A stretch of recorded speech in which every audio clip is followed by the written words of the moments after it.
හරි අපි අද දවසේ සාකච්ඡා කරන්නේ ප්‍රශ්න පත්‍ර අංක 18 පිළිතුරු සාකච්ඡාවයි. අපි තාම සාර්ථකව ළමයිගේ ප්‍රතිචාරත් ඉතා හොඳයි. හොඳ පුනරීක්ෂණ පෙරහුරු විභාග ප්‍රශ්න පත්‍ර මාලාවක් කරගෙන ආවා. YouTube එකත් ආධාර කරගෙන. ඉතින් එහි 18 වෙනි පියවර මේ තබන්නේ 2021 මෙවර විභාගය ලියන ළමයිව තමයි අපි ගොඩක්ම මේන් ඉලක්ක කරගත්තේ. හොඳයි ප්‍රශ්නාංක 1ට කටු වැඩක් නැහැ. පිළිතුර අංකය 3. ප්‍රශ්නාංක 1ට පිළිතුර 3. අහන්නේ මූල්‍ය ගිණුම් කරන ක්‍රියාවලියට අයත් කාර්යයන්. ඒක හරි සරල ප්‍රශ්නයක්. අංක 2ට පිළිතුර එකටත් කටු වැඩක් නැහැ අපිට කතා කරන්නට. සුබ සාධන සංගමයක මූල්‍ය ප්‍රකාශන වලට අයිති වෙන්නේ පිළිතුර අංකය 4. එතන පොඩි ප්‍රශ්නයක් එයි.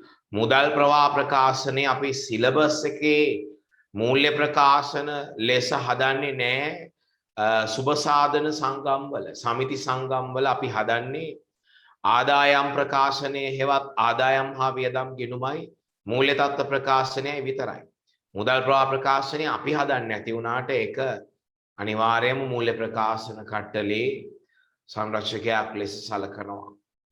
ඇත්ත ලෝකයේ ඔය සමිති සංගම් හදනවා මූල්‍ය ප්‍රකාශන කට්ටලයට මුදල් ප්‍රවාහ ප්‍රකාශනය.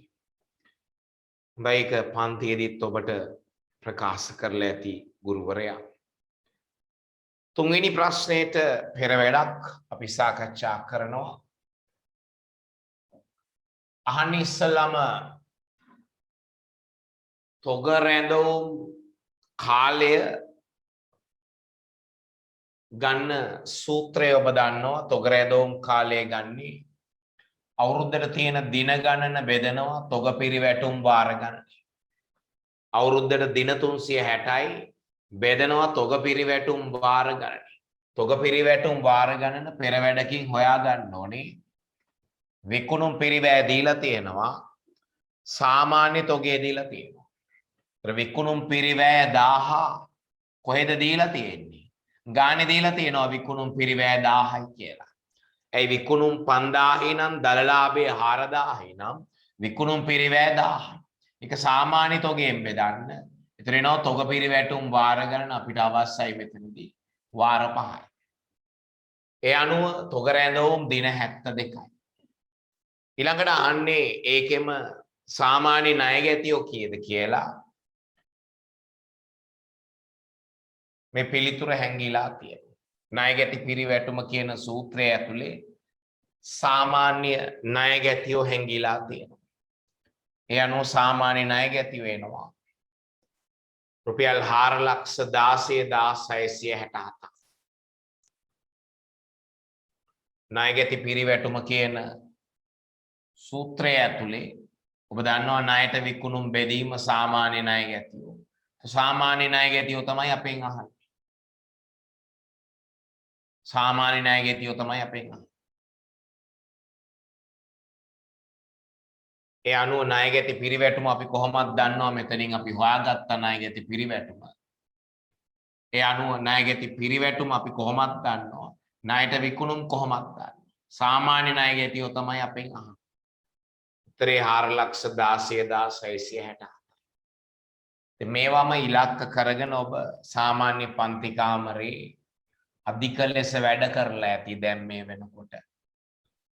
ඒ නිසා ඉතා සරලව පිළිතුරු අරගෙන ඇති.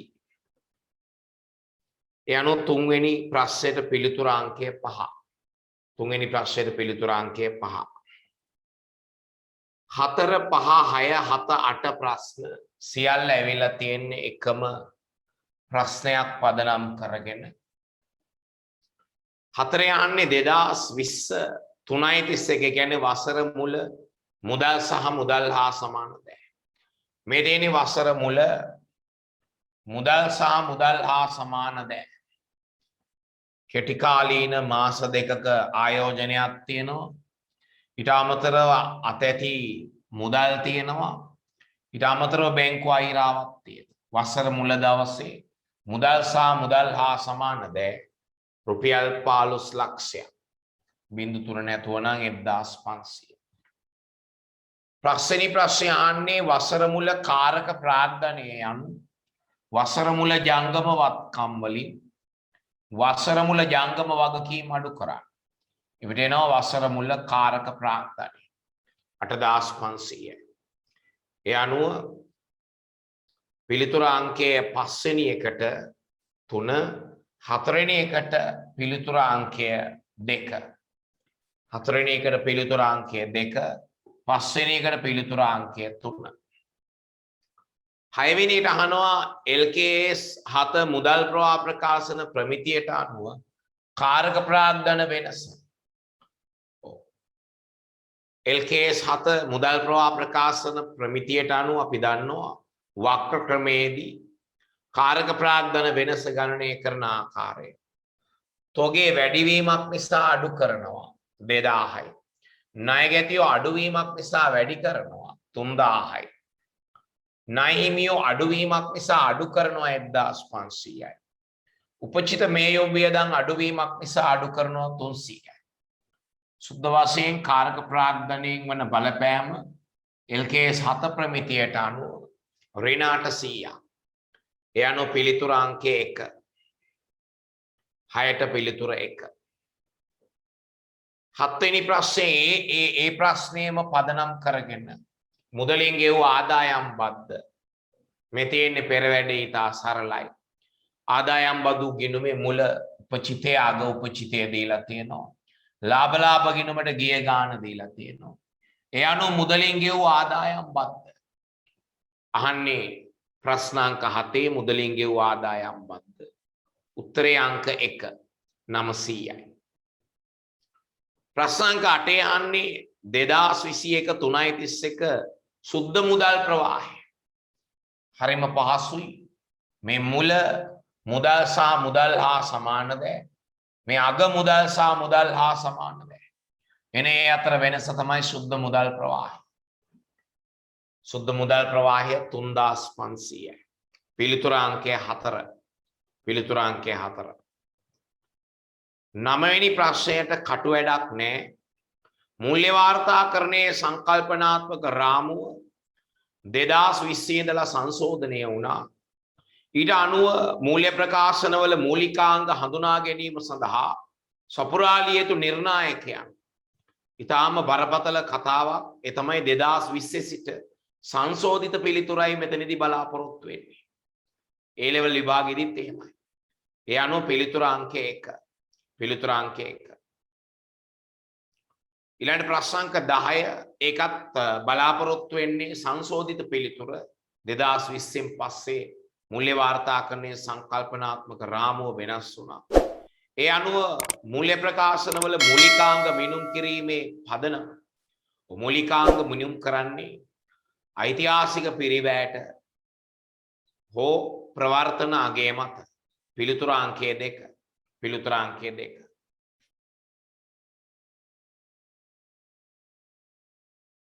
11 වෙනි ප්‍රශ්නයට අදාළව කටු වැඩක් නැහැ. පිළිතුර අංකය 2. ශ්‍රී ලංකා ගිණුම් කරන ප්‍රමිතාංක 8න් අහලා තියෙන LKS 8. ගිණුම් කරන ප්‍රතිපත්තියක් වෙනස් කළාම අපි අතීතයේ ඉඳලා හදන්න ඕනේ. ඒ අනුව උත්තරය අංක 2. 12 වෙනි ප්‍රශ්නයේ කටු වැඩේ EOQ සමානයි සූත්‍රයට ආදේශ කළාම එන්නේ ඒකක 100ක්. EOQ එන්නේ ඒකක 100ක් සූත්‍රයට ආදේශ කළාම. ඒ වගේම අහනවා මුළු රඳවා ගැනීමේ පිළිවෙල. ඔබ දන්නවා මුළු රඳවා ගැනීමේ පිළිවෙල හොයන්නේ ඒකකයක් රඳවා ගැනීමේ පිළිවෙල වැඩි කිරීම සාමාන්‍ය තොගය. ඒකකයක් රඳවා ගන්න යනවා රුපියල් 480ක්. ඒක වැඩි කරනවා සාමාන්‍ය තොගය කියලා කියන්නේ අපි ගේන ප්‍රමාණයෙන් භාගය. 100 නම් ගේන්නේ සාමාන්‍ය තොගේ කියන්නේ 50. ඒ අනුව වසරේ මුළු රඳවා ගැනීමේ පිළිවෙල රුපියල් 24000. 12 වෙනි ප්‍රශ්නේ පිළිතුර අංකය 1. පිළිතුර අංකය 1. 13 වෙනි ප්‍රශ්නයට කටු වැඩක් නෑ. 13ට පිළිතුර අංකය සරල ප්‍රශ්නයක්. ඔබට තේනවා ඒ වක්‍රය නිරූපණය වන්නේ ඇනෝ පිළිවෙල, B වක්‍රය නිරූපණය වන්නේ රඳවා ගැනීමේ පිළිවෙල, C වක්‍රය මුළු තොග පිළිවෙල. එයාට උත්තරේ අංක 2. උත්තරේ අංක 2. 13ට පිළිතුර අංකයට 14 සහ 15 සඳහා පෙරවැඩ අවශ්‍යයි. 14 යන්නේ යලියනෝ මට්ටම සමානයි උපරිම තොග පරිභෝජනය වැඩි කිරීම උපරිම පොරොත්තු කාලය. දැන් මේ කාලේ තියෙනවා අවධානය යොමු කළ යුතු දෙයක්. ඒ තමයි තොග පරිභෝජනය දීලා තියෙන්නේ සතියට. හැබැයි පොරොත්තු කාලය දීලා තියෙන්නේ සති වලින් නෙමෙයි දිනවලින්. එනිසා ඔබ එක්කෝ සතියේක පරිභෝජනීය දිනක පරිභෝජනීය බවට හරවන්න පහෙන් දෙන්න. නැත්නම් පොරොත්තු කාලයේ දින වලින් දීලා තියෙන එක සති වලට හරවන්න පහෙන් දෙන්න. සතියේකට වැඩ කරන දින 5යි කියලා දීලා තියෙනවා. අන්නේ ඒ අවුල ලියා ගන්න ඕනේ කරුණා කරලා. අපි මේක පෙර ප්‍රශ්න පත්‍ර වල එක්කුවා. යනු යලියනෝ මට්ටම එනවා. ඔබේ 4000 යලියනෝ මට්ටම 4500. උත්තරය අංක 5. 15 වෙනි එකේ යන්නේ ඒ ගාන තමයි උපරිම තොග මට්ටම සමානයි යලියනෝ මට්ටම ඍණ වරාන් තුල අවමතොග පරිභෝජනය වැඩි කිරීම අවුරුදු කාලේ වරාන් වේවා ගණේ යෝග උපරිම තොග මට්ටමේ සූත්‍රයට ආදේශ කරලා ගන්න. යලියනෝ මට්ටම ඍණ අවමතොග පරිභෝජනය වැඩි කිරීම අවුරුදු කාලේ. ඔබට ඉස්සර කිව්ව ගැටලුව තියෙනවා ඒ තමයි තොග පරිභෝජනය දීලා තියෙන්නේ සතිය. ඒතොර ඒ දිනක පරිභෝජනය කරන්න 5ක් වෙලා. එහෙම නැත්නම් පොරොත්තු කාලේ දින වලින් දීලා තියෙන නිසා ඒක සති වලට ආරවන්න 5ක් වෙලා. ඔක අපි හැම පේපර් එකකම අවධාරණය කළා. ඔබේ මේක පෙර අසුපත්‍රවලදී කඩින් තේරුම් ගන්න. ඒ අනුව උපරිම තොග මට්ටම වෙනවා. ඒකක 7100ක් උත්තරය අංක 4. 16 වෙනි ප්‍රශ්නයට ආනේ ඍජු වැටුප් ලෙස ගන්නවාද කියලා. කැපිටල් A ගන්නවා. කැපිටල් B නම් වක්‍ර. කැපිටල් C ගන්නවා ඍජු වැටුප් ලෙස. කැපිටල් D වක්‍ර, කැපිටල් E වක්‍ර. ඒ අනුව A සහ C පමණයි. පිළිතුර අංකය 2. A සහ C පමණයි පිළිතුර අංකය 2. 17 වෙනි ප්‍රශ්නයක් කටු වැඩක් නෑ. ඍජු ප්‍රශ්නයක්, සරල ප්‍රශ්නයක්. පොදු කාර්ය පිළිවෙල අන්තර්ගාන අනුපාතය. උත්තරය අංක 1. උත්තරය අංක 1. 17ට උත්තරය අංක 1. 18 සහ 19. ඔබ තේරුම් ගන්න ඕනේ. 18 සහ 19 කරනකොට මූල්‍ය ප්‍රකාශන අපි පිළියෙල කරන දිනය 2021 3:31 නිසා මේ තමයි ගිණුම් වර්ෂයේ අවසාන දිනය. නමුත් ඇත්තටම මූල්‍ය ප්‍රකාශන හදලා ඒවා අධ්‍යක්ෂක මණ්ඩලය විසින් අනුමත කළේ 2021 6යි.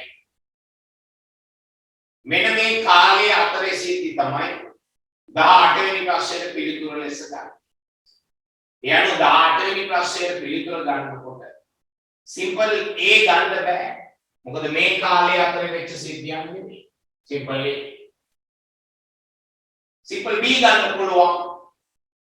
සිම්පල් C මේ කාලේ අතරේ වෙච්ච සිද්ධියක් ගන්න පුළුවන් B සහ C. ඒ වගේම D ගන්න පුළුවන්. ඒ අනුව මේ කාලේ ඇතුළත වෙච්ච සිද්ධි වන්නේ B C සහ D පිළිතුර අංකය 5. ඒ අතරින් ගලපන සිද්ධිය තමයි 19 වෙනි ප්‍රශ්නය. ගලපන්නේ C පමණයි. 19 ප්‍රශ්නේ අහන්නේ ගලපන සිද්ධි. ඇත්තටම B C සහ D අතරින් ගලපන සිද්ධි තියෙන එකම එකයි. ඒ තමයි C කියන සිද්ධිය. 20 වෙනි ප්‍රශ්නය අහන්නේ සුද්ධ ලාභ අනුපාතය අඩු වීමට පත්. Capital A තොග අලාභයක්. ඒක සුද්ධ ලාභ අනුපාතය අඩු වෙනවද? ඔව්. කැපිටල් A සුද්ධ ලාභ අනුපාතය අඩු වෙනවා. සුද්ධ ලාභය අඩු වෙනවා. කැපිටල් B දුන්නු අට්ටම් වැඩි වෙනකොට සුද්ධ ලාභය අඩු වෙනවා. සුද්ධ ලාභ අනුපාතය අඩු වෙනවා. කැපිටල් C කොහොමද සුද්ධ ලාභ අනුපාතය බලපෑමක් නැහැ. කැපිටල් D සුද්ධ ලාභය අඩු වෙන්නේ සුද්ධ ලාභය වැඩි වෙනවා.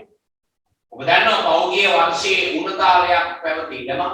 මේ වසරේ අතිරික්තයක් සහිතව ප්‍රත්‍යානය කළාම ඒක ලාභ බැලෙන නිසා සුද්ධ ලාභය අඩු වීමක් නෙමෙයි පුතේ වෙන්නේ සුද්ධ ලාභය වැඩි වීමක්. නේ සුද්ධ ලාභය අඩු වෙන්නේ A සහ B පමණයි. උත්තරේ අංක 1. 20 උත්තරේ අංක 1. මම 1 සිට 20 දක්වා දැනට පිළිතුරු පෙන්නන්නම්. හරි බලමු 1 සිට 20 දක්වා පිළිතුරු අංක ටික ඔබ හරියට වාර්තා කළාද කියලා. එකට පිළිතුර අංකය 3. දෙකට අපි කිව්වේ 4. 3ට 5. 4ට 2. 5ට 3. 6ට 1. 7ට 1. 8ට 4. 9ට 1. 10ට 2.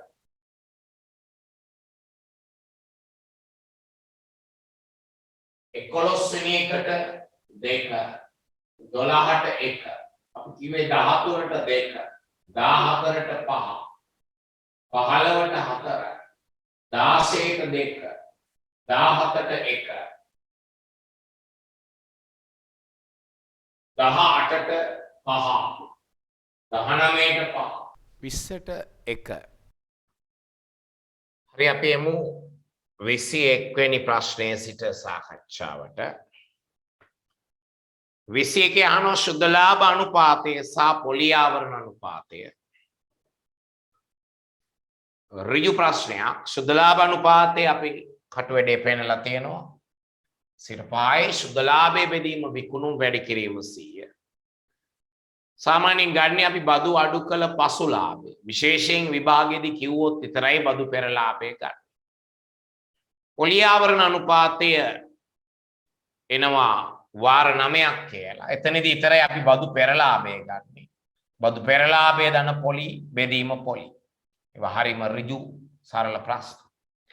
ඒ අනුව පොලි ආවරණයේ වාර 9යි. පිළිතුර අංකය 4. ඊළඟට අපි එමු 22 වෙනි ප්‍රශ්නයට. 22 වෙනි ප්‍රශ්නය 23 වෙනි ප්‍රශ්නය සහ 24 වෙනි ප්‍රශ්නය සියල්ල එකට සම්බන්ධයි. අපි හැමදාම කියනවා මේ ප්‍රශ්නේ විභාගයට එනවා. මේ විදියට පුරුදු වෙන්න. ඒ තමයි මේ වගේ සැකිල්ලකට ඔබේ පිළිතුර දාගන්න. මේ වගේ සැකිල්ලකට ඔබේ පිළිතුර දාගන්න. ඒ විදිහ හරිය ලේසි. මේකේ තියෙන ධන ඉලක්කම් තමයි මුළු ආදායමට එන්නේ. මේකේ තියෙන ඍණ ඉලක්කම්, ඒ කියන්නේ වරහන් තුල තියෙන ඉලක්කම් මුළු වියදමට එනවා. ඒත් මේකට දාගත්තම ওই ප්‍රශ්නේ හරි සරලයි. මෙතනදී අපි විශේෂයෙන් දෙයක් කියලා තියෙනවා. මීට පෙර ප්‍රශ්න පත්‍රවල ඒක අහුණා. මේ ප්‍රශ්න පත්‍රයේදී ඒක ඇත්තටම අහුවෙන්නේ නැති හින්දා මම තදින් කියන්න යන්නේ. ඒ තමයි විශේෂ දෙයක් තියෙනවා. කලින් අවුරුද්දක උණතාවයක් තිබුණු වත්කම මේ අවුරුද්දේ ප්‍රත්‍යානය කළා අතිරික්තයක් ඇති වුණා. ඒක අපි සාමාන්‍යයෙන් දාන්නේ වියදම් වල වරහන් කළා. නමුත් මේකේ දාන්නේ වෙනත් ආදායම් වලට. මේක විතරයි. ගණන් අද නියම කරන්න බෑ. හැබැයි මේ ගානේ එක නෑ. අනිත් ප්‍රශ්න පත්‍රවල එක තිබුණා. ඒ නිසා ඒක තදින් බලන්න. හොඳයි මේ විදිහේ සැකෙල්ලකට දාගත්තම ඔබට නිකම්ම පිළිතුර එනවා.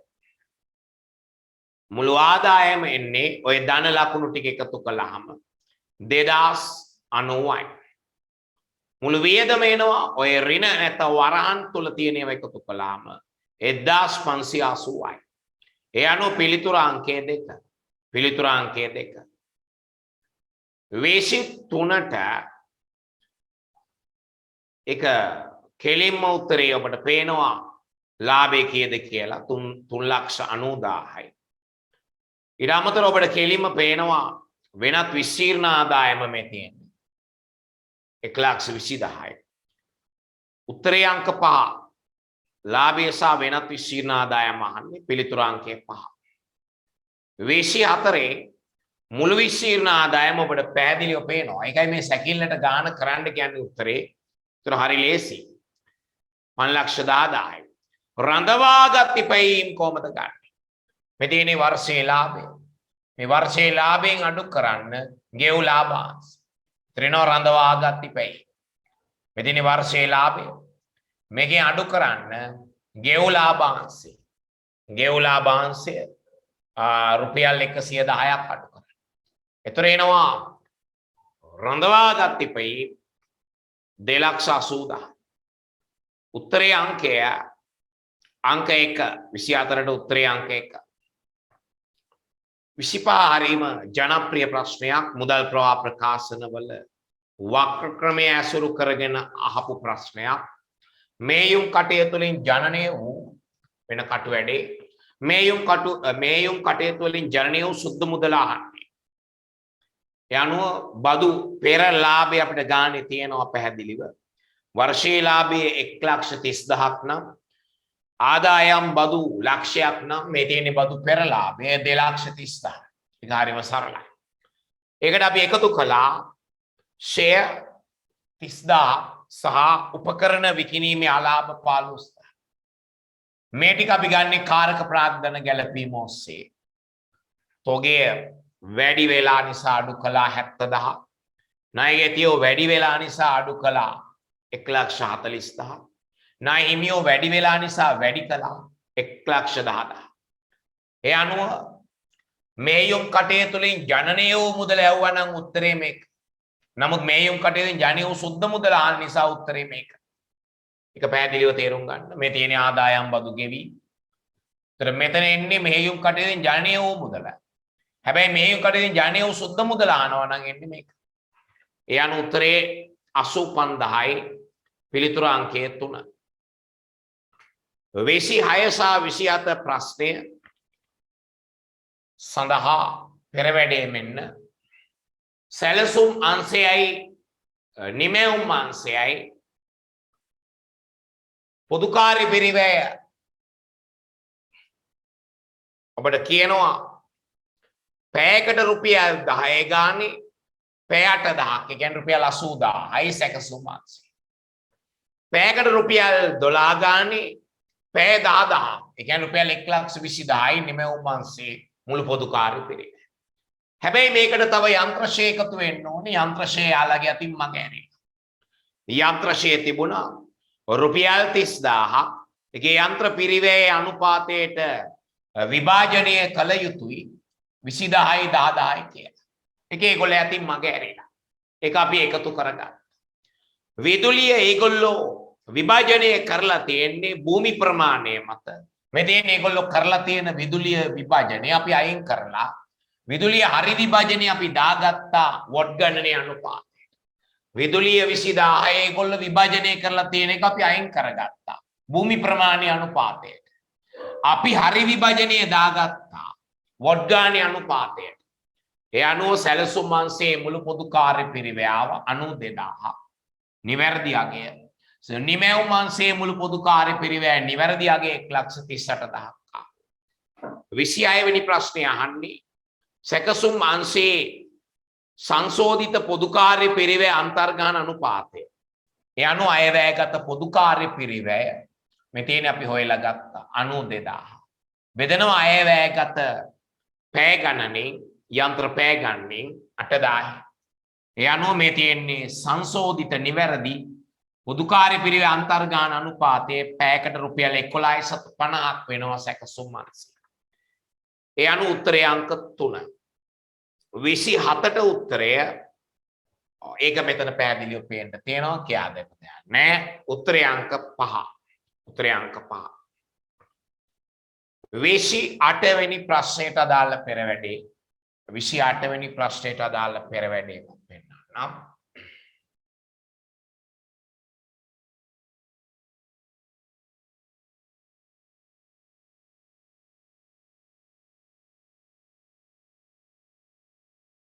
මෙතන 28 වෙනි ප්‍රශ්නයට අදාළ පෙරවැටි.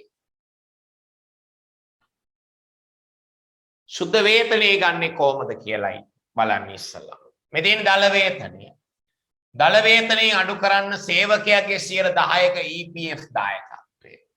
ඒ වගේම සේවකයාගේ ණය කපා ගැනීම. ඒ අනුව සේවකයාගේ සුද්ධ වේතනය ඉතා සරලයි 2,30,000. ඒ වගේම සේවකීන්ට අදාළව ව්‍යාපාරයේ දරූ මුළු වියදම ඔබ දන්නවා සූත්‍රය. දල වේතනය දන සේවයාගේ EPF ඔබ දන්නවා 15%ක් 300 15%ක් 45යි. සේවයාගේ ETF 3%ක් ඔබ දන්නවා 300 3%ක් 9යි.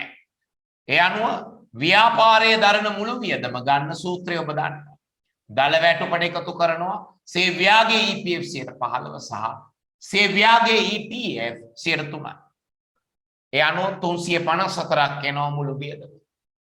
28ට පිළිතුර එන්නේ අංක 3. 28ට පිළිතුර අංක 3.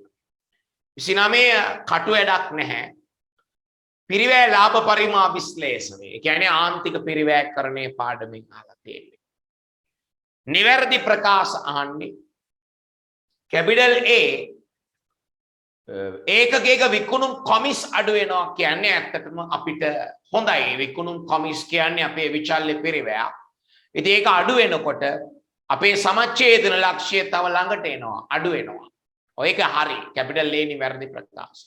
කැපිටල් B නිවැරදි ප්‍රකාශයක්. කැපිටල් C වැරදි ප්‍රකාශයක්. දායක විකුණුම් අනුපාතය අඩු වෙනවා. ඒ කියන්නේ දායකය අඩු වෙනවා වගේ එකක්.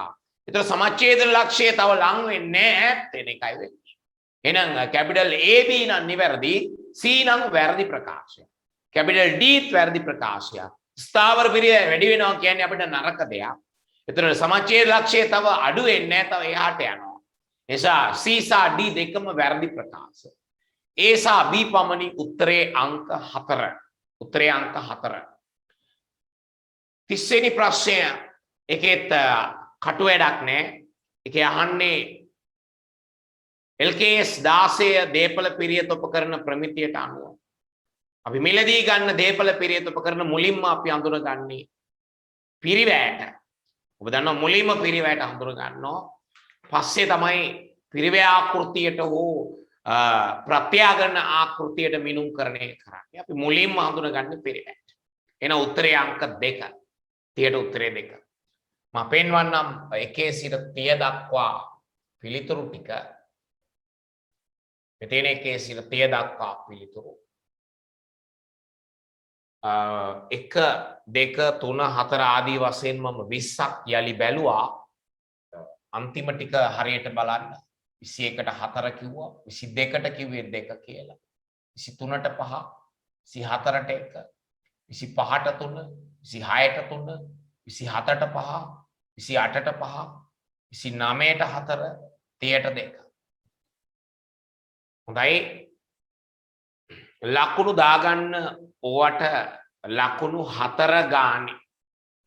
ඒ කියන්නේ මුළු ප්‍රශ්න පත්‍රයට ලැබෙනවා ලකුණු 200න්.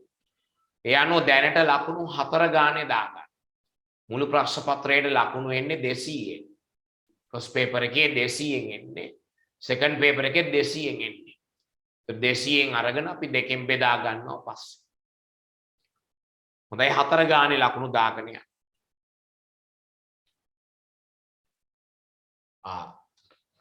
31 වෙනි ප්‍රශ්නයට අහන්නේ සත්‍ය අසත්‍යතාවය. 31 කැපිටල් A සත්‍යයි, කැපිටල් B අසත්‍යයි, කැපිටල් C සත්‍යයි, කැපිටල් D අසත්‍යයි. ඔබ මතක තියාගන්න මේ ප්‍රශ්නේ අහන්නේ කළමනාකරන ගිණුම්කරණයට අදාළ. අන්න ඒක අන්ඩර්ලයින් කරගන්න. කළමනාකරන ගිණුම්කරණයට අදාළව ගත්තාම කැපිටල් A සත්‍යයි. ඒක පරම සත්‍යයි. කළමනාකරන ගිණුම්කරණයට අදාළ වෙන්නේ නැහැනේ ප්‍රමිති. ऐसा कैपिटल बी असत्य है कैपिटल सी कल्पनाकरण गिणुम करने अदालයි නේද සත්‍යයි कैपिटल डी කළමනාකරන गिणुम කරने අදාළව ගත්තාම අසත්‍යයි නිශ්චිත කාලවකවානුවක් නැහැ අනේක දකින්නේ සමහර ළමයි ප්‍රශ්න පත්‍රවල ප්‍රශ්නේ උඩින් අහලා තියෙන එක ගණන් ගන්නෑ ඒක නිකන් ජෙනරලි බලලා උත්තරේ දානවා අර උඩ තියෙන එක බලන්නේ ඒක ලොකු අර්බුදයක් ඇත්තට 32ට එමු 32 කටු වැඩේ මේ තියෙන්නේ බොළඳ ප්‍රශ්නයක් අන්නේ ණයගැති ශේෂයට වන බලපෑම कैपिटल ए ණයගැතියන්ගේ 54000ක් මුදල් ලැබුණා දුන්වට්ටම එනවා 6000 ඒ අනුව ණයගැති ශේෂය 60000කින් අඩු වෙනවා මොකද මුදල් ලැබෙනවා 54000 දුන්වට්ටම කවුරුත් දන්නවා හොයන්නට දුන්වට්ටම 6000 ඒ අනුව ණයගැති පාලන ගිණුම බැර වෙනවා 60000ම අඩු වෙනවා कैपिटल बी 20ක වෙළඳ වට්ටමකට යටත්ව පිරිවැය රුපියල් ලක්ෂයක් වූ බඩු රුපියල් 1,50,000ක ලැයිසුගත මිලකට ණයට විකිණීම. ඒතර 1,50,000 ලැයිසුගත මිලෙන් වෙළඳ වට්ටම කොහොමත් අයින් වෙන්න ඕනේ. ඒතර ලැයිසුගත මිලෙන් වෙළඳ වට්ටම කොහොමත් අයින් වෙන්න එපා. ඒතර ණයගැති පාලන ගිණුමට හර කරනවා අපි 1,20,000. ඒ අනුව වැඩි වේ 1,20,000. ලකුණු දෙන්නේ මෙතනට ලකුණු 2යි මෙතනට ලකුණු 2යි ඊට කලින් ප්‍රශ්නේ 1/4 අර සත්‍ය අසත්‍ය කතන්දරයේදී 1/4 මේ කලින් ප්‍රශ්නය එකට 1/4ක් දාන්න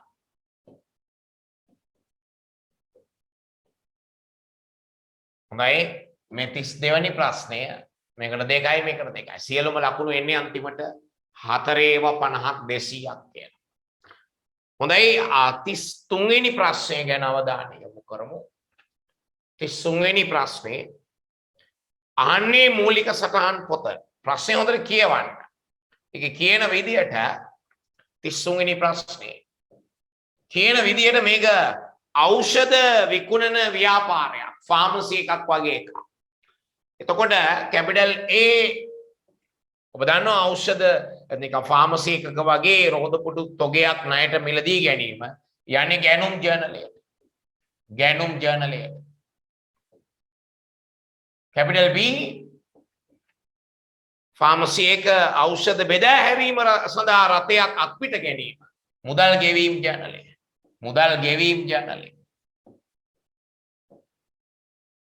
कैपिटल C මුණු ආවරණ ණයට විකිණීම විකුණුම් ජර්නලය कैपिटल D සැපයුම් කරුවන්ට නිකුත් කළ චෙක්පත් අගරු වීම පොදු ජර්නලය ඒ අනුව ලකුණු දෙන්නේ 1/4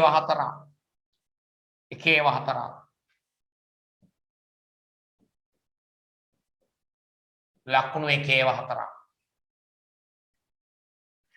හොඳයි 34 වෙනි ප්‍රශ්නයත් ලියන ප්‍රශ්නයක් 34 ගැන අපි අවධානය යොමු කරන්න යන්නේ ප්‍රාර්ථන ගිණුම් හා ජංගම ගිණුම් හවුල් ව්‍යාපාරයක ප්‍රාර්ථන ගිණුම හා ජංගම ගිණුම අතර වෙනස්කම් දෙකක් දක්වන්න කියලා කියන්නේ ඔබට වෙනස්කම් ගණනාවක් ඔබ දන්නවා ඔබට ලියුව හැකි ප්‍රාර්ථන ගිණුම පැත්තේ ස්ථාවර හිමිකම නිරූපණය කරයි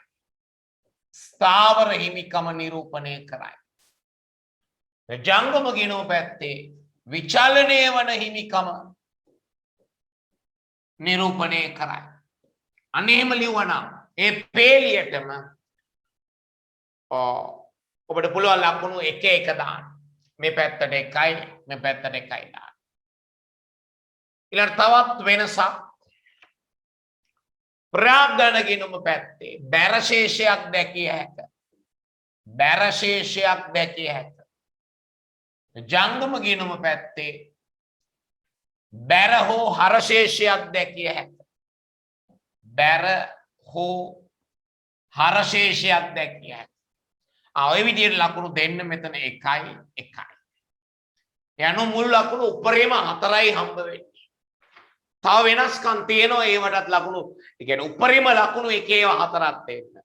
සමහරලාට ඔබ ලියලා ඇති ප්‍රාග්ධන ගිණුමේ ශේෂය ආපසු ගත නොහැක. ජංගම ගිණුමේ ශේෂය ආපසු ගත හැක.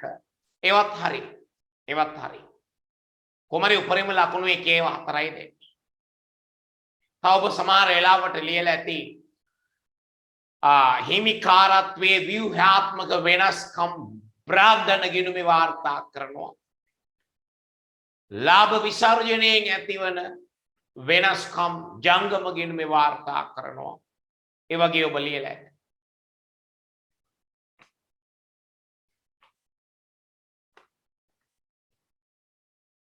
හොඳයි. අපි එමු 35 වෙනි ප්‍රශ්නයට. 35 වෙනි ප්‍රශ්නයට. ප්‍රශ්නාංක 35. අහන්නේ සමාගමක් පාවිච්චි කළ යන්ත්‍රයක් තමයි මිලට ගන්නෙ. එතකොට මේ ව්‍යාපාරයේ VAT සඳහා ලියාපදිංචි වූ ව්‍යාපාරයක්. එහෙනම් අර ගැනුම් මිල ඇතුලේ තියෙන VAT ඔබ දන්නවා. VAT ගිණුමටයි යන්නේ. යන්ත්‍ර ගිණුමට යන්නේ නැහැ. එහෙනම් ඒක ප්‍රාග්ධන පිරිවැයක් නොවේ. කැපිටල් A ඔබ හරි ලකුණ දාන්න ඕනේ. නොවේ කියන පැත්තට. මොකද VAT ගිණුමටනේ අපි දාන්නේ. එතකොට යන්ත්‍ර ගිණුමට දාන්නේ නැහැ. මොකද අපේ ව්‍යාපාරයේ VAT සඳහා ලියාපදිංචි වූ ව්‍යාපාරයක්. හදිසියේවත් VAT සඳහා ලියාපදිංචි නොවූ ව්‍යාපාරයක් කිව්වනම් VAT ටික අපේ යන්ත්‍රයේ පිරිවැටයි එන්නේ.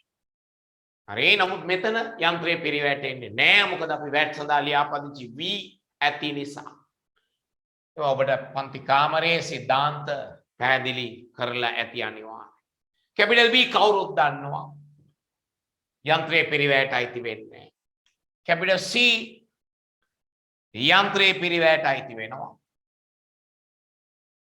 කැපිටල් D පාවිච්චියට පෙර කරන අලුත් ඇඩියා වියදම් ගන්න පුළුවන් යන්ත්‍රයේ පිරිවැට. ඒ අනුව ලකුණු 1 4ක් දෙන්න. මේ හැම එකටම ලකුණු 1 ගන්න දෙන්න. 4 උපරිම. 36 වෙනි ප්‍රශ්නය ඔබෙන් අහනවා SLFRS 15 ගනුදෙනුකරුවන් සමග ගෙවුසුම් මගින් ඇතිවන අයභාරය ප්‍රමිතියට අනුව ගෙවුසුමක් යන්නට පැවතිය යුතු නිර්ණායක 4ක් ලියන්න. දැන් ඔබ ප්‍රමිතාංක 15 ප්‍රමිතියට අනුව ගෙවුසුමක් නම් ඒක වාණිජමය ආරයක් තියෙන්න ඕනේ. එන එක ලක්ෂණයක් නිර්ණායකයක් තමයි වාණිජමය ආරයක් පැවතීම.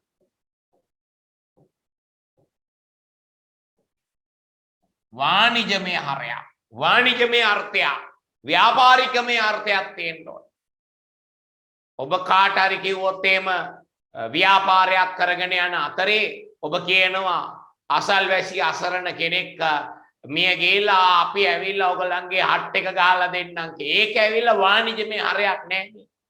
ඒ වාර ගනුදෙනු කරුවන් සමග ඇති කරගත් ගිවිසුම් මත අයභාරය කියන ප්‍රමිතියට අයිති වෙන්නේ නැහැ. වාණිජමය හරයක් තියෙන්න ඕනේ. දෙවෙනි එක තමයි දෙපාර්ශවයේ ගිවිසුම අනුමත කර තිබීම. දෙපාර්ශවයේම ඒකට අත්සන් කරලා තියෙන්න ඕනේ. දෙපාර්ශවය ගිවිසුම අනුමත කර තිබීම. තුන්වෙනි නිර්ණායකය තමයි දෙපාර්ශවයේ අයිති හඳුනාගෙන තිබීම. ඒ කියන්නේ අපේ පැත්තේ සහ ගනුදෙනුකරුගේ පැත්තේ තියෙන අයිතිවාසිකම් දෙගොල්ලොම දැනගෙන ඉන්න ඕනේ. අපිට තියෙන අයිතිවාසිකම් සහ අනිත් පැත්තෙන් ගනුදෙනුකරුට තියෙන අයිතිවාසිකම්. ඒ වගේම හතරවෙනි එක දෙපාර්ශවයේ කොන්දේසි හඳුනාගෙන තිබීම. දෙපාර්ශවයේම අපිත් දැනගන්න ඕනේ කොන්දේසි ටික, ගනුදෙනුකාරයාත් දැනගන්න ඕනේ කොන්දේසි ටික. මම දැන් හතරක් කිව්වා. වාණිජමය හරයක් පැවතීම, දෙපාර්ශවයේම givisuma අනුමත කර දීම, දෙපාර්ශවයේ අයිතීන් හඳුනාගෙන තිබීම, දෙපාර්ශවයේ කොන්දේසි හඳුනාගෙන තිබීම. තව එකක් ඕන ලිව්වෑකි උපරිම හතරයි අහන්නේ. එකේව හතරක් දෙන්න. තව එකක් ලියනවා නම් ලියන්න. ප්‍රතිෂ්ඨාව එකතු කර ගැනීමේ භව්‍යතාවය ව්‍යාපාරයට පැවතීම. ප්‍රතිෂ්ඨාව එකතු කර ගැනීමේ භව්‍යතාවය ව්‍යාපාරයට කියන්නේ මේ අපිට පැවතීම. ඒ කියන්නේ givisumේ ගහලා තියෙනවා මිලක්. ඒ මිල අපිට ලබා ගැනීමේ භව්‍යතාවයක් නැත්නම් වැඩි හැකියාවක් තියෙන්න ඕනේ. givisumේ තියෙන මිල අපිට ගන්න බැරි මට්ටමක් නම් තියෙන්නේ. ඒක මේ ප්‍රමිතියට අයිති වෙන්නේ නැහැ. නිසා givisumේ තියෙන මිල එකතු කර ගැනීමේ භව්‍යතාවයක් අපිට ඒ කියන්නේ ව්‍යාපාරයට පවතින්න ඕනේ. ප්‍රතිෂ්ඨාව එකතු කර ගැනීමේ භව්‍යතාවය ව්‍යාපාරයට පැවතීම. හොඳයි අපි එමු ඊළඟ ප්‍රශ්නයට 37 වෙනි ප්‍රශ්නය. ව්‍යාපාරයක් විසින් පොදු ලෙජරේ පවත්වාගෙන යනු ලබන පහත ගිණුම් සඳහා සුදුසු වර්ගීකරණය. 37 එකටත් ලකුණු දෙනකොට එක ගානේ දෙන්න මතක ඇතුව උපරිම හතරක්. කැපිටල් A කවුරුත් දන්නවා වගකීම් ගිණුම් වලටයි යන්නේ. වැඩ ගිණුම වගකීම් ගිණුමක්. ඒ වගේ ඒවා වර්ධින්න කිසිම හේතුවක් නැහැ. රඳවාගත් ඉපැයීම් කියන්නේ හිමිකම් ගිණුමක්. හිමිකම් ගිණුමක්. කැපිටල් C වගකීම් සාතික සදා වෙන් කිරීම වගකීම් ගිණුමක්.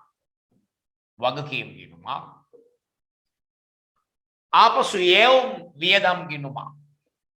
වියදම් ගිණුමක්. ලකුණු එකේව හතරක් දක්වන්න. එක බැගින් හතරක් දක්වන්න.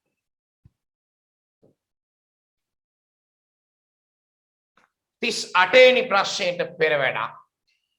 තියෙන්නේ පෙර වැඩේ. ණය හිමිකම් අනුපාතය එයා කියන්නේ 2.2ට එකක්. එතකොට හිමිකම 12000 නම් ණය තියෙන්න ඕනේ ඒ වගේ 2.2 ගුණයක්. මේක පුරව ගන්න. හිමිකම 12000යි කියලා ප්‍රශ්න පත්‍රයේ දීලම තියෙනවා හිමිකම 12000.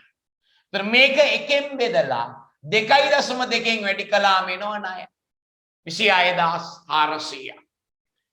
එතකොට ඒ ණයවල පොඩි අවුලක් තියනවලු. ඒ තමයි ඒ ණයවලින් මගහැරිලා තියෙනවා අනාගතේ මාස 12කින් ගෙවන්න තියෙන කල්බදු ණය.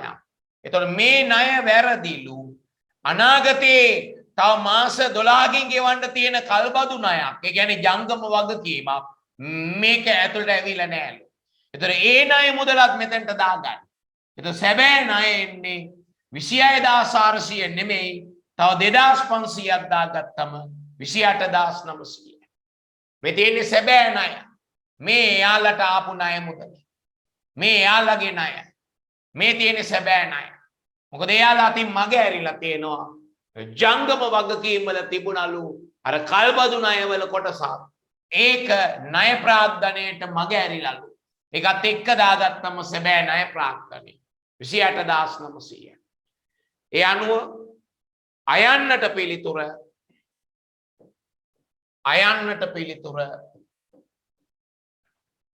රුපියල් 28900යි.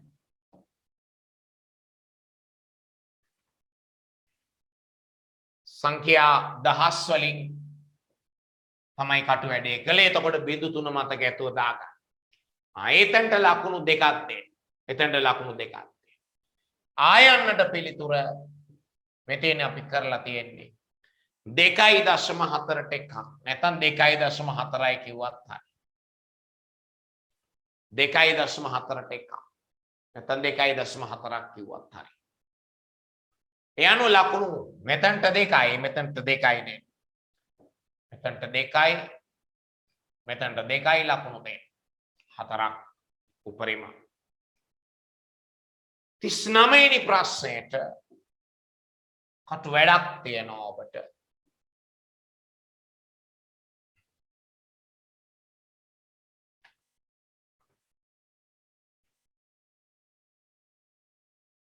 ඍජු ද්‍රව්‍ය පිරිවැය ඒකකයකට 3000යි. මේ ටික ලියා ගන්න.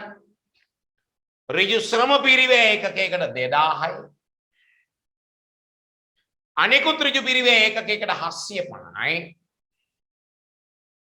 නිෂ්පාදන පොදු කාර්ය පැයකට 250 ගානේ. ඔබ දන්නවා පැය 5ක් මෙතන තියෙනවා. පැයකට 250 ගානේ පැය 5ක්. නිෂ්පාදන පොදු කාර්ය පිරිවැය 1250යි. නිෂ්පාදන නොවන විචල්්‍ය රුපියල් 400යි. නිෂ්පාදන නොවන විචල්්‍ය 400යි. නිෂ්පාදන නොවන ස්ථාවර කීයද? නිෂ්පාදන නොවන ස්ථාවර කීයද? 1850 කොහමද ආවේ? නිෂ්පාදන නොවන ස්ථාවර කොහමද 1850 ආවේ? ඒ තමයි එයා ගන්න කියන්නේ මුළු පිරිවෙන් 100න් 20ක්. ඒතර ඔයා ළඟ තියෙනවා මුළු පිරිවෙන් 100න් 20. ළඟ තියෙන්නේ මුළු පිරිවැය නෙමෙයිනේ. නිසා 80න් 20ක් තමයි ගන්න තියෙන පිරිවැය. කො තියෙන පිරිවැය? තියෙන පිරිවැය තමයි මේ 3000යි 2000යි 750යි 1250යි 400 ඔය ටික එකතු කරා. ඒ ටික එකතු කළාම කීයද? ඒකෙන් 80න් 20ක් තමයි නිෂ්පාදන නොවන ස්ථාවර පොදු කාර්ය පිරිවැය වෙන්නේ. 3000යි 2000යි 750යි 1250යි 400යි එකතු කරා. එතන එනවා 7400ක්. ඒතර 7400න් 80න් 20ක් තමයි නිෂ්පාදන නොවන ස්ථාවර පොදු කාර්ය පිරිවැය. මුළු පිරිවෙන්න 100න් 20ක්. ඒතර මේක මුළු පිරිවැය නෙමෙයිනේ. ඔබ දන්නවා මේක මුළු පිරිවැය නෙමෙයි. ඒ නිසා මේකෙන් ගන්නේ 80න් 20ක්. 7400න් 80න් 20ක්. ආයෙම 1850 ආවේ නිෂ්පාදන නොවන ස්ථාවර පොදු කාර්ය පිරිවැය. හොඳයි අහන ප්‍රශ්න වලට පිළිතුරු මේ තියෙන්නේ. අයන්න යන්න අහන ප්‍රශ්න තුන ඉතාම සරලයි. මේ පන්ති කාමරයේදී ඔබ හොඳින් පුරුදු පුහුණු වෙච්ච දේවල්. ලකුණු දෙන්නේ මෙතන දෙකක් දෙන්න, මෙතන එකක් දෙන්න, මෙතන එකක් දෙන්න. මෙතන දෙකයි, මෙතන එකයි, මෙතන එකයි ලකුණු දෙන්න. ඔබ ඊටාම සුබවාදී ලෙස මේ සියල්ල සිද්ධාන්තිකව ඉගෙනගෙනයි ප්‍රශ්න පත්‍ර කරන්නේ. නැතුව එකපාර ප්‍රශ්න පත්‍ර පමණක් කිරීම කිසිම තේරුමක් නැති වැඩක්. සිද්ධාන්ත ඔබ හොඳට ඉගෙනගෙනයි ප්‍රශ්න පත්‍ර කරන්නේ. ඒයින් තමයි ඔබට ඉහළ ප්‍රතිඵලයකට යන්න පුළුවන් වෙන්නේ. හොඳයි 40 වෙනි ප්‍රශ්නේ පෙර වැඩේ ඔබ ජනප්‍රියයි. ඔබ දන්නවා පිරිවැය ලාභ පරිමා විශ්ලේෂණයේදී, ඒ කියන්නේ ආන්තික පිරිවැය කරණයේදී ගුරුවරයා මේක උගන්වනවා කොහොමද?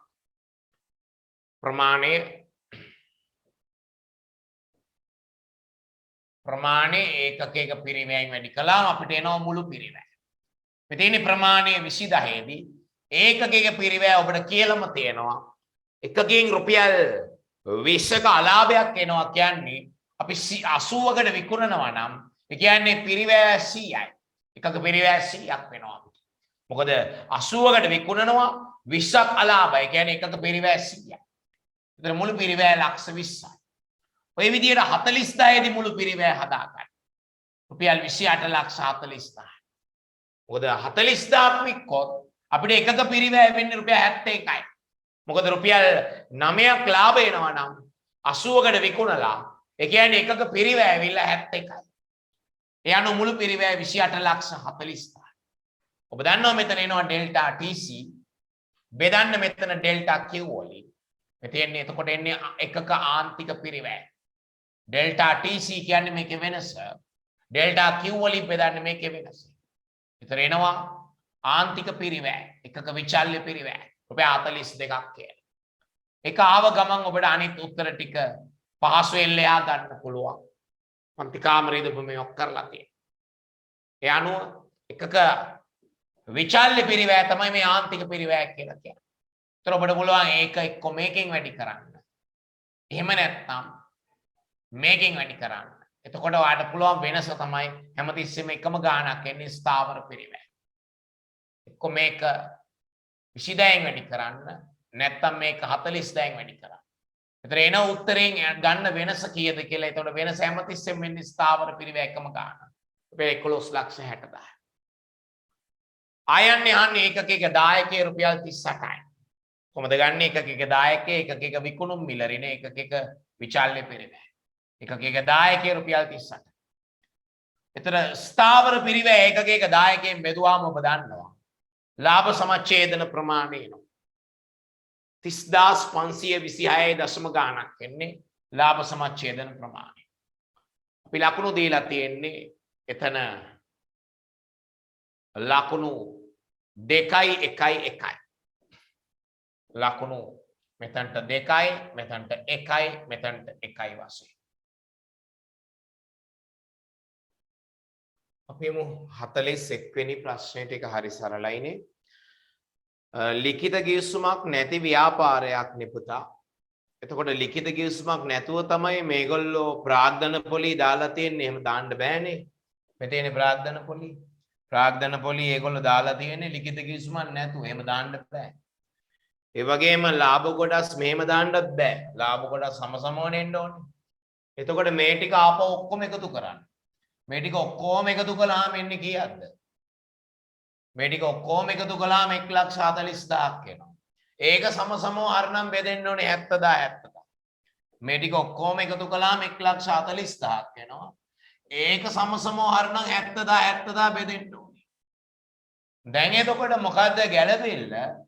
මේ පළවෙනි එක්කෙනාට 70,000ක් යන්න ඕනේ. ගිහිල්ලා තියෙනවා 80,000. එහෙනම් 10,000ක් අර කරන්න. ජංගම ගෙනමට. ඇයි 70,000ක් නේ යන්න ඕනේ. ගිහිල්ලා තියෙනවනේ මේ 80,000. දැන් 10,000ක් අර කරන්න.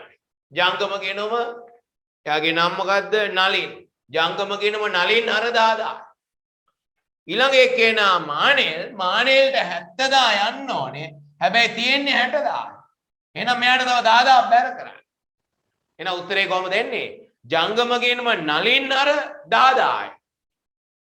එයාගේ 70,000ක් යන්න ඕනේ උනාට 80,000ක් තියෙනවා. එතන ජංගම ගෙනම නලින් අර 10,000යි. ජංගම ගෙනම මානෙල් බැර 10,000යි. මොකද මානෙල්ට 70,000ක් යන්න ඕනේ නමුත් තියෙන්නේ 60,000. එහෙනම් එයාට 10,000ක් බැර. එහෙනම් උත්තරේ ජංගම ගෙනම නලින් හර 10,000යි. ජංගම ගෙනම මානෙල් බැර 10,000. ඒ අනුව ලකුණු දෙන්න 4ක්. මේ පිළිතුර සමස්ත පිළිතුර නිවැරදි නම් ලකුණු 4ක් දෙන්න. අපි එමු දැන් 42 වන ප්‍රශ්නයට. 42 වන ප්‍රශ්නය මේ දෙන පිළිතුර. ප්‍රාග්ධන ගිණුමේ අපිට දීලා තියෙනවා ආශාන්ගේ ක්‍රිෂාන්ගේ. මේ දෙන ආශාන්ගේ ක්‍රිෂාන්ගේ ශේෂ දීලා තියෙනවා. නව හවුල්කාරයා රොහාන් බැඳෙනවා. කීර්තිනාමේ කොටස තමයි දීලා තියෙන්නේ. අපි ඒක මුළු වගේ බවට අරව ගන්න කවුරුත් දන්නවා. කීර්තිනාමේ කොටස දුන්නාම මුළු වගේ හොයාගන්න අපි කවුරුත් දන්නවා. කොටස යනු මුළු වගේන් රොහාන්ගේ ලාභ පංගුවට සමානයි. කොටස යනු මුළු වගේන් රොහාන්ගේ ලාභ පංගුවට සමානයි. එහෙනම් මුළු වගේ හොයාගන්න එක්සුළු කළාම කීර්තිනාමේ 32 ලක්ෂයයි.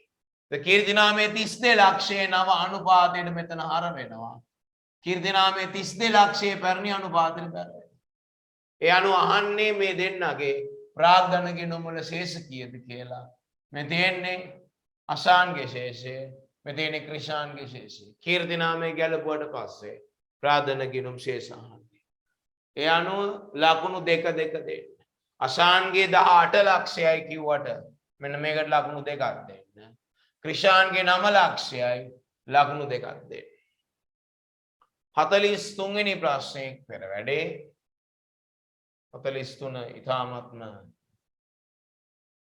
පහසුවෙන් ඔබ කරලා ඇති අනිවාර්යයෙන්ම.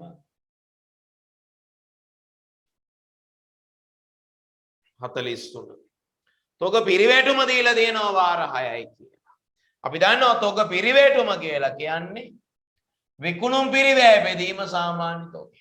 ඒ අනුව විකුණුම් පිරිවැය අපි හොයාගත්තා. තොග පිරිවැටුම වාර 6 නම් වාර 6 සමානයි විකුණුම් පිරිවැය බෙදීම සාමාන්‍ය තොගය. તો සාමාන්‍ය තොගය පවා දීලා තියෙනවා අපිට. එසා විකුණුම් පිරිවැය එනවා 48 ලක්ෂයක්. විකුණුම් පිරිවැය 48 ලක්ෂය නම් ඔව් 100න් 20ක් නිදල ලාභය. එතන පිරිවැය නෙමෙයි. එන 80න් 20ක් දල ලාභය 12 ලක්ෂයයි. විකුණුම් වලින් නම් 100න් 20ක් දල ලාභය.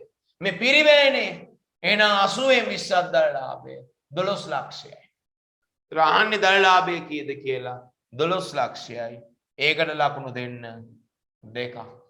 ඒකට ලකුණු දෙකක් දෙන්න. ඊළඟට අහනවා සුද්ධ ලාභ අනුපාතය. සුද්ධ ලාභ අනුපාතය.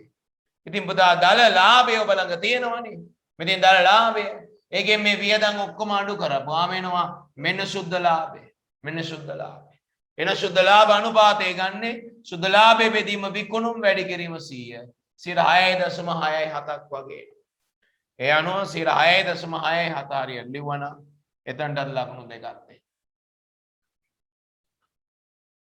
ඊළඟ 44 වෙනි ප්‍රශ්නේ කල්බදු ආශ්‍රිතව දීලා දෙන්නේ කල්බදු ණය හිමියාගේ ගිණුමේ මූලික කල්බදු වගකීම ආවා 15 ලක්ෂය. කල්බදු ණය හිමියාගේ මූලික කල්බදු වගකීම ආවා 15 ලක්ෂය. පොලියාව 1,50,000 ගෙව් වාරිකය ආවා 400 ටික ඉතාම සරලයි. ඒ අනුව මේ තියෙන්නේ වගකීම. මේ වගකීම දෙකට කැඩෙනවා ජංගම සහ ජංගම නොවන කියලා. කල්බදු ණය හිමියාගේ පගේ ඊගේ කියලා මෙතන එනවා රුපියල් 12,50,000ක වගකීම. ඒක දෙකට කැඩෙනවා ජංගම සහ ජංගම නොවන කියලා. ජංගම කියන්නේ ලබන අවුරුද්දේ ගෙවන්න තියෙන වාරිකයෙන් පොලිය අතාරින්න. ලබන අවුරුද්දේ ණය මුදල ජංගම, ඉතුරු ටික ජංගම නොවන. ඒ අනුව 2,80,000ට ලකුණු 2යි, 9,70,000ට ලකුණු 2යි. 2,80,000 ලකුණු 2යි, 9,70,000 ලකුණු 2යි.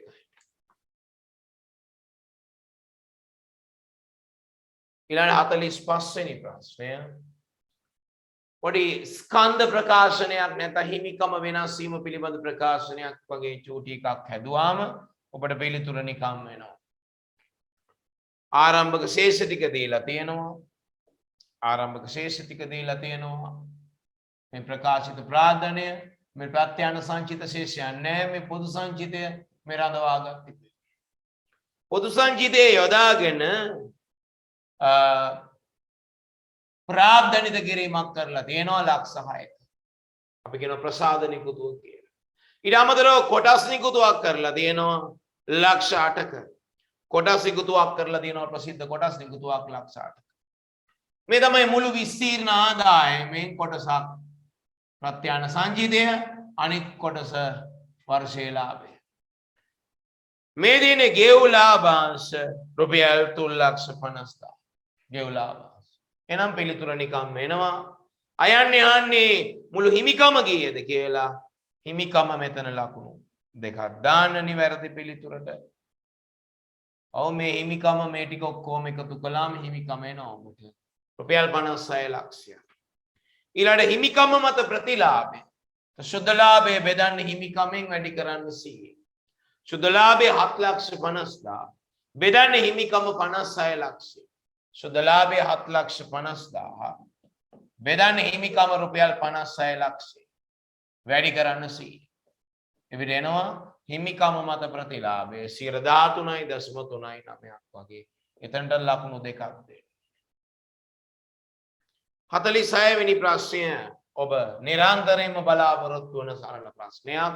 බර්ත සාමාන්‍ය පරිවැයට ගන්න දීලා තියෙන්නේ.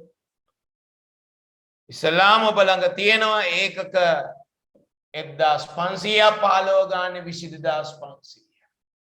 ඒතර තව ඒකක 2,000ක් ගත්තම රුපියල් 22 ගානේ 44,000 මෙතනට එකතු කරලා ශේෂය හදා ගන්න. මෙතන එනවනේ 44,000. ඒක මෙතනට ශේෂය හදා ගන්නකොට එකතු කරලා ගන්න. මේ කලින් තිබුණු ඉලක්කමට 44,000 එකතු කරලා මෙතනට එනවා ශේෂය.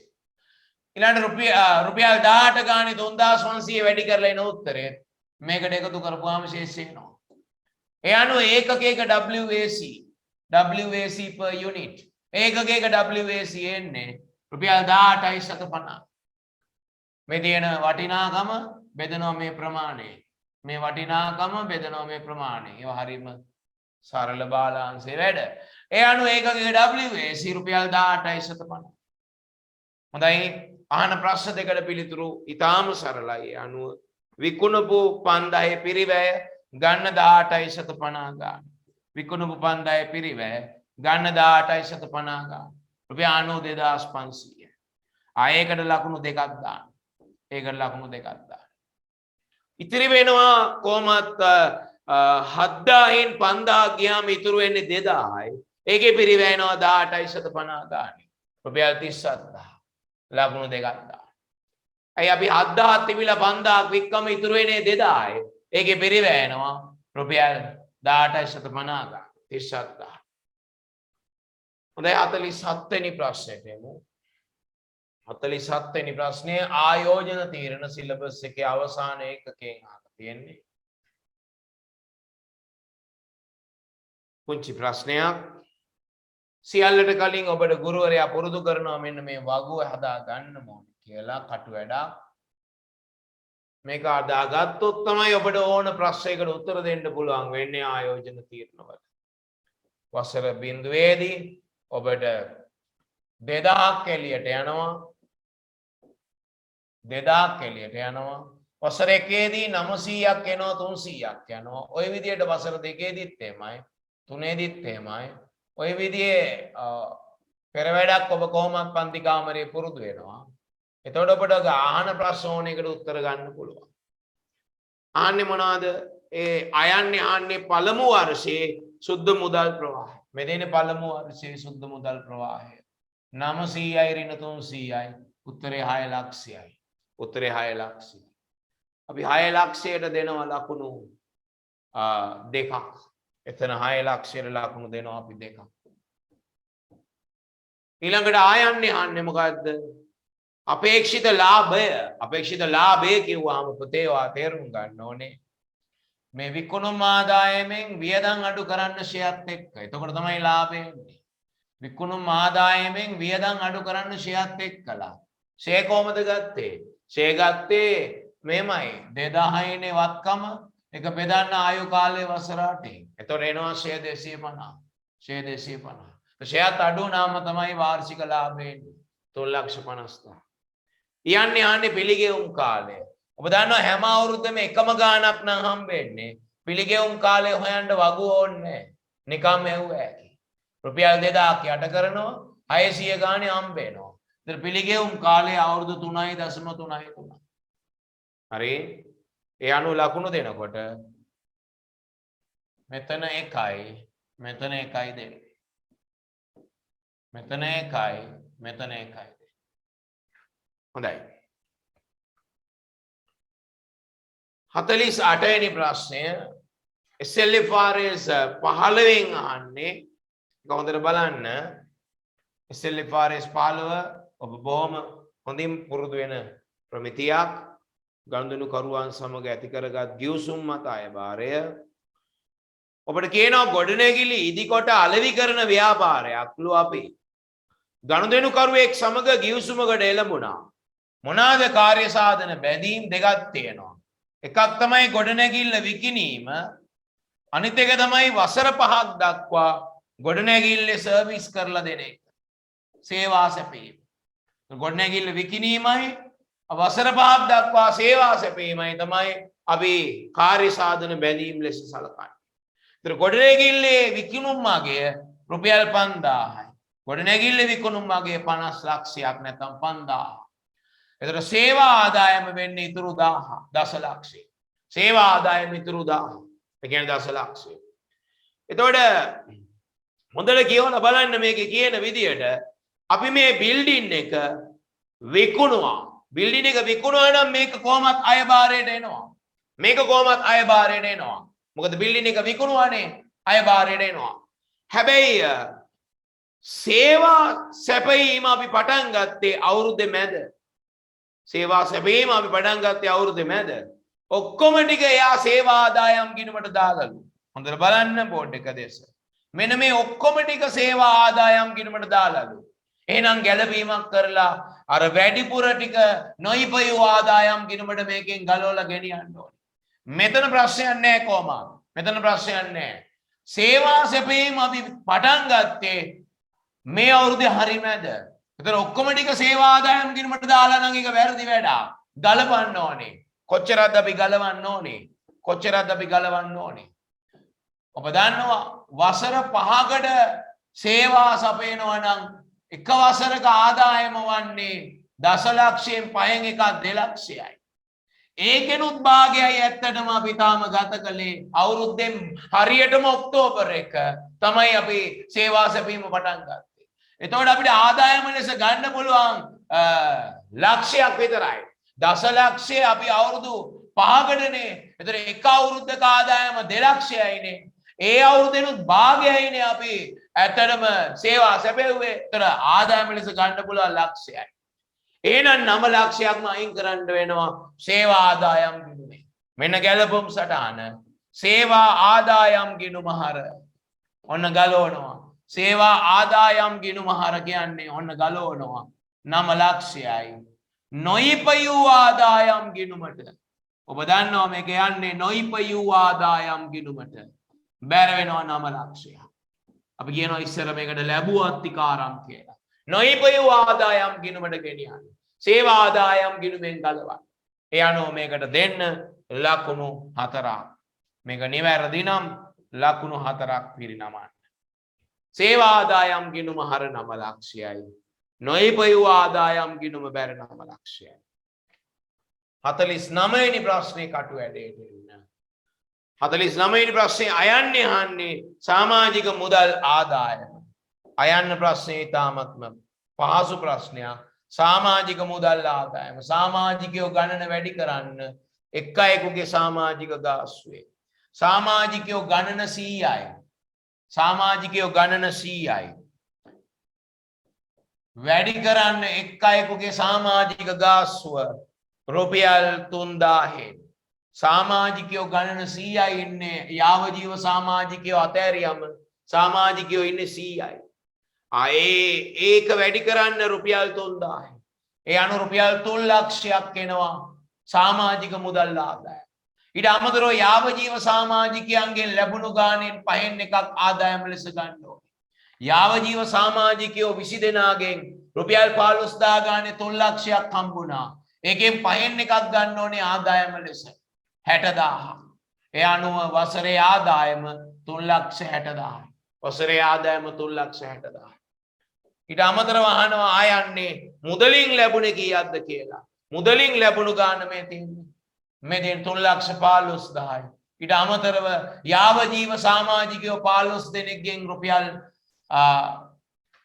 යාවජීව සමාජිකයෝ 20 දෙනෙක්ගෙන් රුපියල් 15,000 ගානේ 3 ලක්ෂයකුත් හම්බුණා. ඒ අනුව මුදලින් හම්බෙච්ච ගාන 6,15,000. මෙතන 3,15,000ක් හම්බුණා.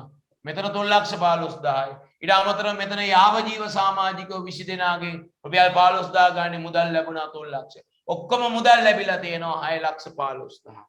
ලකුණු දෙනකොට දෙන්න ලකුණු 2 2. දෙන්න ලකුණු 2 2. මෙතනට 2යි. මෙතනට 2යි. අන්තිම ප්‍රශ්නේ 50 වෙනි ප්‍රශ්නය අහන්නේ ශ්‍රී ලංකා වරලත් ගණකාධිකාරීන්ගේ ආයතනයේ කාර්යයන් 4ක් දක්වන්න. එකක් ගෙනුම් ප්‍රමිත සැකසීම. තව එකක් ගණකාධිකරණ වෘත්තීය සුදුසුකම් ලබා දීම. තව එකක් වෘත්තීය අධ්‍යාපන හා පර්යේෂණ සිදු කිරීම. වෘත්තීය අධ්‍යාපන හා පර්යේෂණ සිදු කිරීම. වෘත්තීය පුහුණුව අධීක්ෂණය කිරීම විගණන පුහුණුව කියන එක. විගණන පුහුණුව නැත්නම් වෘත්තීය පුහුණුව අධීක්ෂණය කිරීම. තවොන්නල් යන විභාග පැවැත්වීම. ඔය වගේ ඒවායි 4ක් එක ගානේ 4ක් දෙන්න. එක ගානේ 4ක් දෙන්න. ඒ අනුව 18 වෙනි රියර්සල් එක්සෑම් එකේ ඔබ ලකුණු දාගන්න 200න් කීයද කියලා එක දෙකෙන් බෙදලා අපට දෙවන්න. ඔබේ කමෙන්ට්ස් කරුණා කරලා ඔබ අතුල් කරන්න එක ඉතා වැදගත් වෙනවා. සියලු දෙනාටම සුබ අනාගතයක්.